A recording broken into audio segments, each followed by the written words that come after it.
भारत के seven sisters कहे जाने वाले पूर्वोत्तर भारत असम में एक ऐसा अत्यंत रहस्यमयी मंदिर स्थित है जहां भगवान विष्णु की पूजा घोड़े के सिर और मनुष्य के शरीर वाले अद्भुत स्वरूप में की जाती है। लेकिन इस मंदिर से जुड़ा सच इतना भयावह और रहस्यमय है कि उसे जानकर रोंगटे खड़े हो जाते हैं।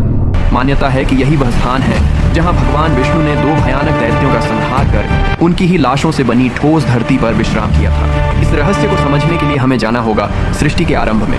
इसी अनंत जलराशि में भगवान विष्णु योग निद्रा में लीन थे।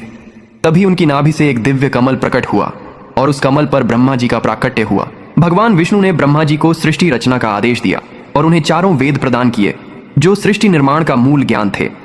ब्रह्मा जी ने सृष्टि के निर्माण हेतु हजारों वर्षों तक कठोर तपस्या आरंभ कर दी, लेकिन तभी एक अनहोनी घटित हुई। भगवान विष्णु के कानों के मैल से दो भयानक असुरों मधु और कैटभ का जन्म हुआ।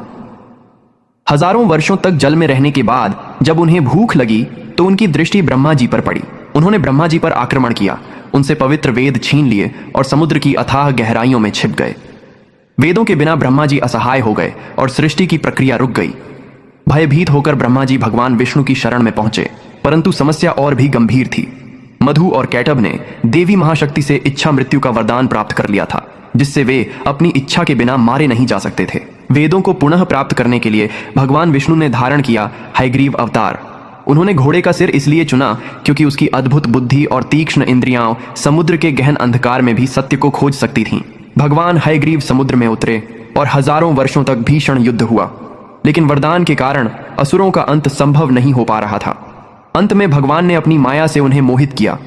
अहंकार में डूबे असुरों ने शर्त रखी कि उन्हें वहीं मारा जाए जहां पानी न हो।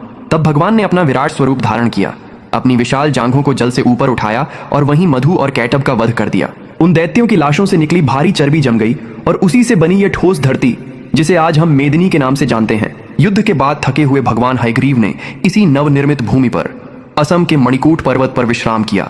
वेद ब्रह्मा जी को लौट आए और संसार में ज्ञान की पुनः स्थापना की। इसी कारण भगवान हयग्रीव को आज भी बुद्धि, तर्क और दिव्य ज्ञान का देवता माना जाता है।